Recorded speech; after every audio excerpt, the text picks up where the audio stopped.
So now a lesson on bar chords and bar position. Remember to keep the finger flat, and when using or depressing 5 or more strings, 5 to 6, make sure you try to think of the finger as like a U shape, this concave shape, that you can achieve by pointing the finger as far as you can stretch it, and then relax it a little bit from that. And we're going to press, remember to press from the center of the finger rather than the tip, because if we press from the tip, it's likely that the joints will flex and we won't be able to depress and keep the proper pressure across all 6 strings, resulting in some thumps and buzzes. So if you think of it as a concave shape and that you're pressing rather than from the tip, instead from the center of the finger, the tip finger will usually take care of itself because the 6th string and the 5th string are more pliable and easier to press down anyway. So that'll usually take care of itself. Press from here. Okay.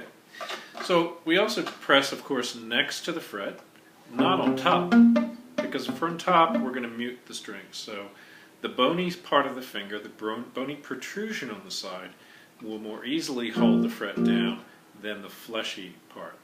And this depends on the chord and maybe will be affected by stretches we have. But if you try to keep the finger flat, the bony protrusion on the top side of the fret and pressed right against it, most of the time that's going to work. Of course, there's a physical aspect to this, and you do have to press and you do have to work at it.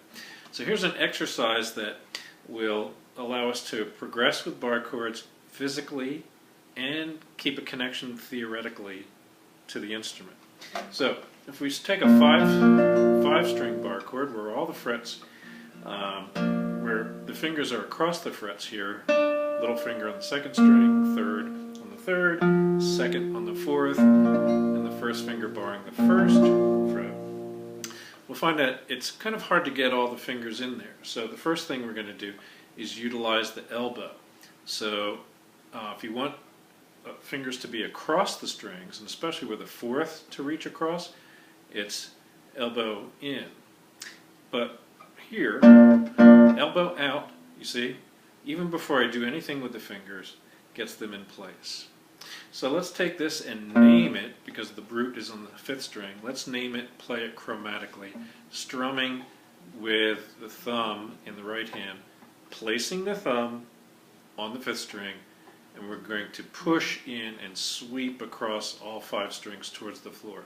Press in and sweep like this. You get the maximum sound out by placement, press, place, press, pressing in, sweeping down to the floor. So let's play 4 per chord, and we'll name the chord starting with the B flat. So B flat, major, B major. Remember, use the elbow to help you here to align the fingers. That's C major, D flat, D. Right, to keep the fingers parallel to the frets here, again keep the elbow out. E flat, E, F. Okay, and we'll do this up and down. Make sure to practice it chromatically, naming the notes so you're practicing thinking about what you're playing and not just going through the motions. You need to know the fingerboard, think it fast. Okay, let's do the same with our 6-string bar. Right? So we're at the 1st fret, 2nd finger, 3rd string, 4th finger, 4th string, 3rd finger, 5th string. Likewise, keeping the bony part of the finger against the fret, 1st fret, but not on top, just next to it, and pressing. And let's count 4 again, just like the other exercise. Placing on the 6th string, and pressing in on the string, pressing in as we sweep towards the floor to get the maximum sound. F, renaming the chords, the roots on the 6th string, F sharp, looking at that 6th string, naming the notes, G, G major, pointing with that 1st finger to the root, A flat major, A major, and you would continue with this going all the way up, as far as you can go. Try the 10th fret, because then we'll be resting with our palm against the body. That's as far as it's comfortable to go. And we will be working on identifying notes, roots of the chords as we go, working on endurance, knowing the geography of the guitar. So up and down, the 5th string bar chord form of major, and then up and down with the 6th string bar chord form of major. Next step, so now let's think in a simple progression: tonic, subdominant, dominant. So we're going to start with right here on the 6th string root, and then we're going to go to the 5th string root to get our 4 chord. Why is that? Well, the great thing about the guitar is it's not only chromatic, but it also works in terms of the fourths. So we have these 4th intervals, and we're going to play 1, 4, 1, 4. It's the same fret to go 4th because the instrument's tuned by 4ths. That's going to make it great. Also easy to go to the 5. So we're going to go 1, 4, 5, 1, 1, 4, 5, 1. I'll get my hand out of the way so we can see 1 here, 4, 5, 1, 1, 4, 5, 1. When we have that figured out, we'll be able to do it chromatically. Now 1, 4, 5, 1, 1, 4, 5.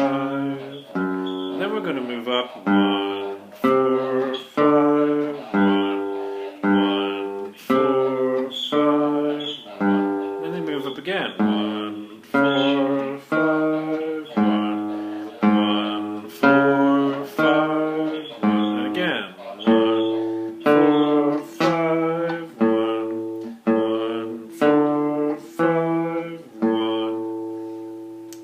So let's name those. We're in the key of F at first, so 1 is F, 4 is B flat, 5 is C. 1, 1, 4, 5, 1. So visualize that triangle.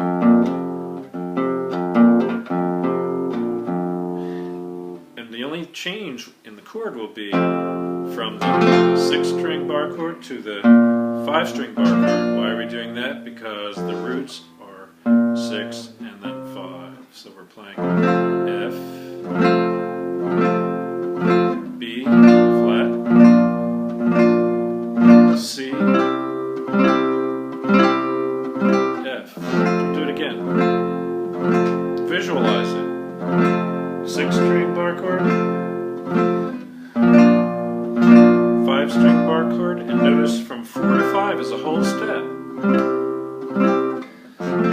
So it's a whole step between 4 and 5. The guitar is really visual for harmonization. It's chromatic, we did that. It's diatonic, at least in terms of 4 and 5. The subdominant, the dominant. Now we can transpose, so we can, if we visualized carefully and consistently, we can now play in F sharp. So 1/2 step higher, combining this knowledge of the progression visually with the fact that the guitar is chromatic.